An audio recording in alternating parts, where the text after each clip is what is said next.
All right, people. Here's another carpenters union story. All right. Uh, I'm not going to say any names, but I was building. What were we building? Putting together there. It was low income housing in Yonkers, and it was a big problem with that because they were putting, I guess, people with lower incomes into good neighborhoods. And my beef with that, I didn't have a beef with that, but if I owned a $300,000 house and now my house is going to go down 200 to 220 because of that, I wouldn't be happy, and neither would anybody else. And people I knew, they made too much to live in there. And by the way, that was set up to fail in my eyes because the master bedroom was 10 by 10, and I'm like, who's going to live there? A 10 by 10 room. It's so, you need a little space in this world. So I think they shortchanged the people that were living there anyway. But they did that. That was a scam my dad told me about because they wanted to take people from the low income area in a certain area, get them out of there, burn them out, do whatever they have to do. The government's good people.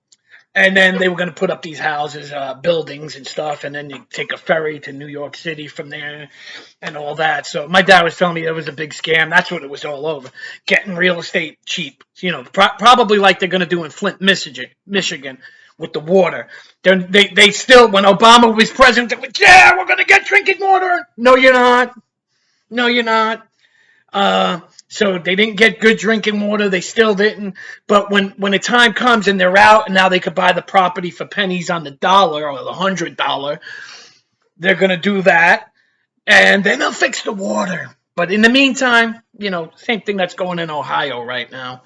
And I heard there was another train derailment. But this isn't where I want to go, people. This isn't where I want to go. Oh, yeah. So we're building the low income freaking housing or putting it together. They were just, modulars. So put them together, playing blackjack, boom, boom, boom. Back then, I used to win all the time.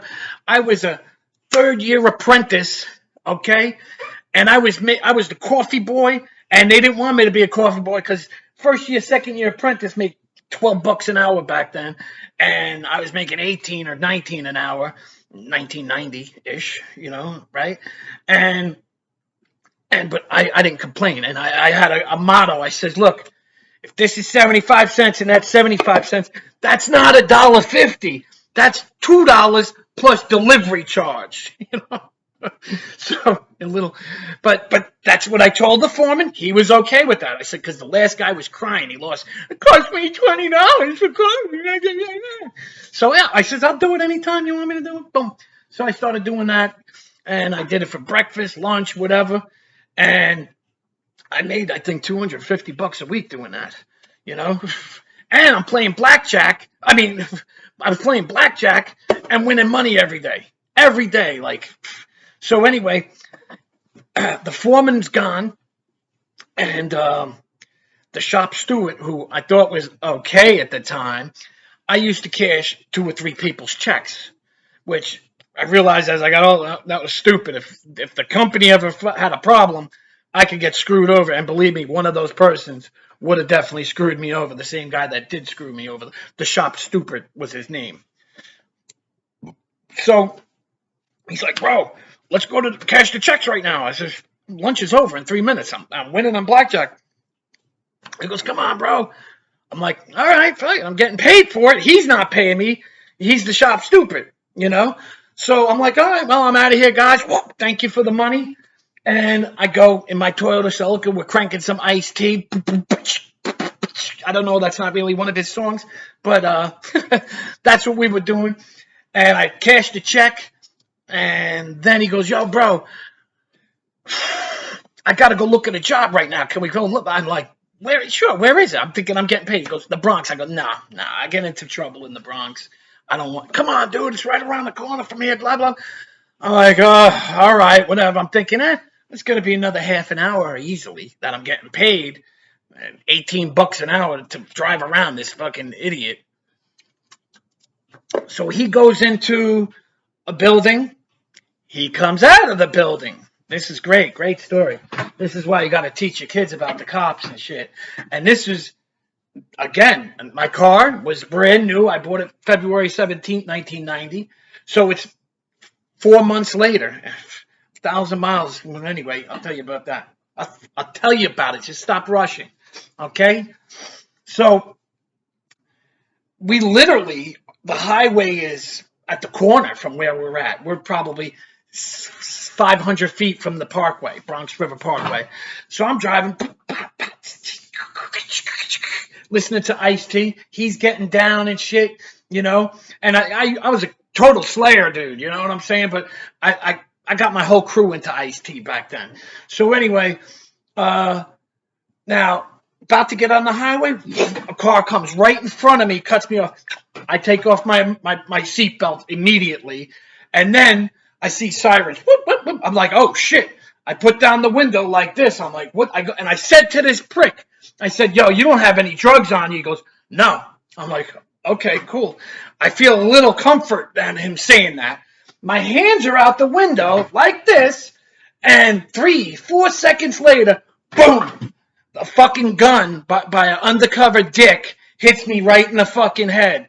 Now, let me tell you, I told my parents about that. My father was a little mixed up in life about the police, because he used to tell me when I was a teenager, if you get beat up by the police, I'll beat you up worse than them, is what he would say. And, you know, yeah.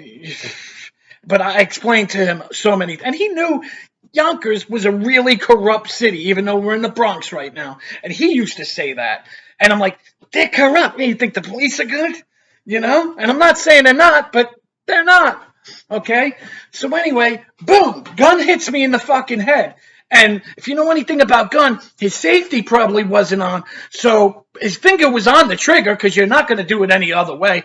How he didn't shoot me in the head and then take a gun out of his ankle and put it fucking right in my hand. And there's people literally parked on the side right there, because now people are going on the grass to get around. But right now, they're stopped. I'm outside. They go like this. Oh, look what we have here. I seen tin foil. And I'm like, this motherfucker. He went to go get, I would imagine, cocaine. I have no idea what it is. But even to this day, that garbage never went into my body. Okay? That's a fact. So anyway, I'm like, what the fuck? You know? So we're in a rough neighborhood in the Bronx. I mean, it's not exactly the nicest neighborhood. And people are watching this shit go down. Literally, the cops pull my fucking pants down because he had it in his fucking pants. And right, I'm naked. There's a girl literally 8 feet away from me looking. And I'm like, thank God it wasn't cold that day. But I'm just saying, you know, this is kind of wrong what they're doing. My pants were to my ankles. So I pull them up. I wink a little to the girl. No, I was scared a little bit, you know. And then he goes, bingo! Oh, we got bingo! I had all hundreds.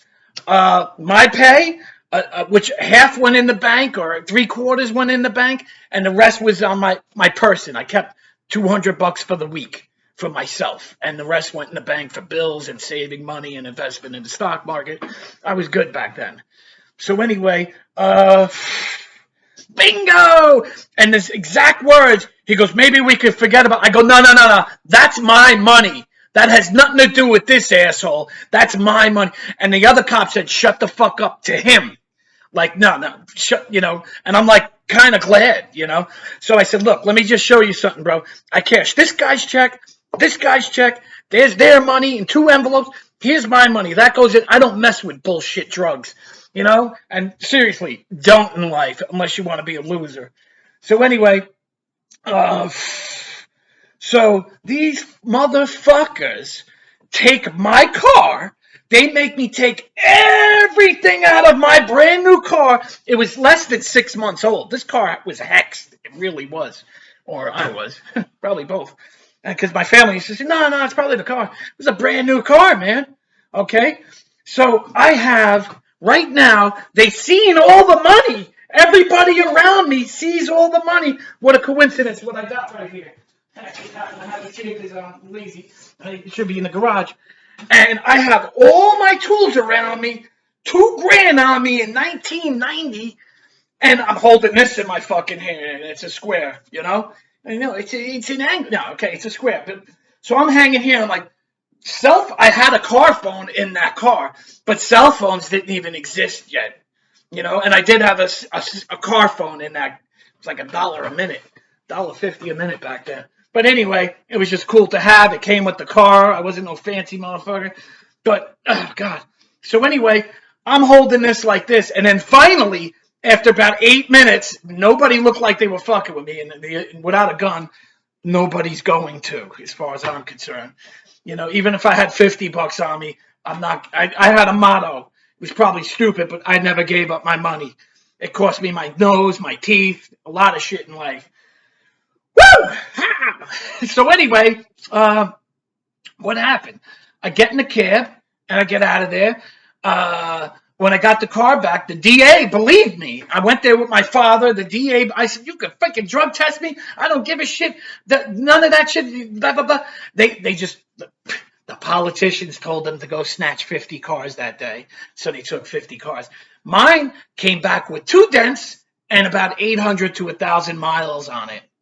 So that was fucked up. And then that weasel, I told him $600 to fix the dents, and he never did it because that's the difference between a man and a coward. And a drug addict coward is what he was. And from what I understand, his uncle went away with some very powerful people, and people were like, "You're nuts, just let it go." So anyway, and my delegate got involved and stuff like that. Yeah, why don't you get involved and give me money, bro, for a cowardly act like that? But like I said, at least if he would have dropped it on the floor, then it would have been mine. And the thing that really, and I wouldn't have got the car back. And it's probably because he put it in his pants anyway that he couldn't get it out in time. And I'd be like, mother. But the worst part of that story is that not only is the cop, bingo, oh, you're going to play bingo with my money. Yeah, fuck you. And then you would almost killed me. That dude almost killed me. Where literally my hands are out the window for at least 3 to 5 seconds, and boom, just like that. And then they take my pants down to my waist. They take my car, but that's life. I never got paid for that. I guess it could have been worse. It could have been better, but that's a dick thing of that cop to do. I mean, I didn't know he went into a drug place, and they must have been staking out the freaking place. But still, how am I gonna do anything with my hands out the fucking window? Fucking asshole. That's a pig person. 100%. But anyway, that's my Bronx story with the cops. You guys, stay away from drugs. Be careful. When you get pulled over, a lot of these people are cowards, okay, that pull you over. That was definitely a coward. At least one of the other cops, it was like, no bingo, shut the fuck up to him, where, in reality, I'm with Ron Paul when it comes to drugs. Educate people that they're not good for you and take away the criminality in the damn thing. But it's a business. If you own a prison, it's like owning a Hilton hotel, only better, because they say we want full occupancy. So you're the cattle, you're the sheep. Anyway, ow, that hurt. Love you guys. All one of you, 2 of you, whoever listens.